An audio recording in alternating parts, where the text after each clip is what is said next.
Comment le tourisme peut-il devenir un danger ? Chaque année, durant l'été, on voit ces mêmes scènes de marée humaine dans chacune des grandes capitales. Retombées économiques positives ou villes débordées par le tourisme de masse. Aujourd'hui, on cherche à comprendre comment le tourisme peut-il devenir un fléau. C'est tout de suite dans Radar.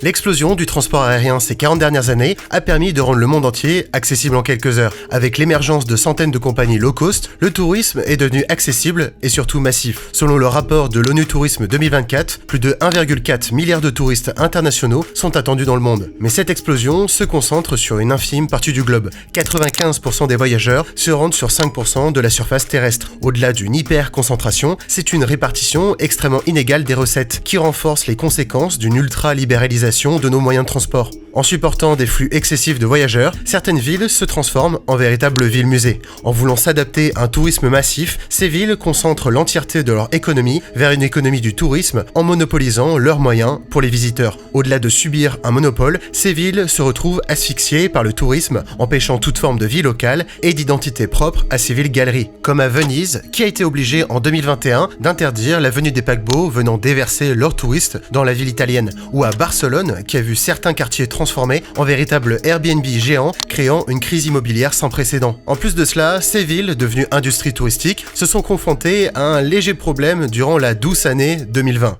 le Covid.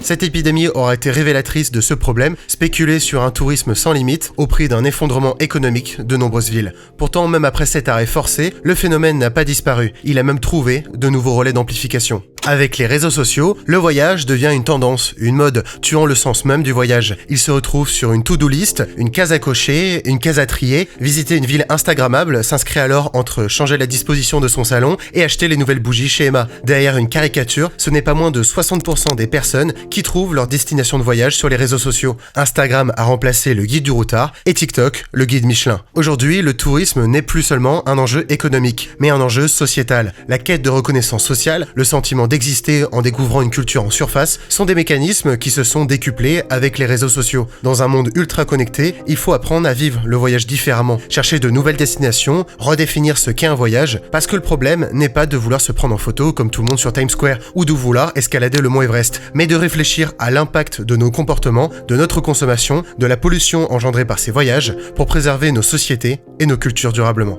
Merci beaucoup d'avoir suivi cet épisode. N'hésitez pas à aller voir les articles et les sources que je vous ai mis en description sur le sujet. Dans tous les cas, si vous connaissez pas Radar, c'est une chaîne de podcast vidéo. On y parle actualité, culture, musique, politique. C'est dispo sur Instagram et TikTok. N'hésitez pas à vous abonner et à la prochaine.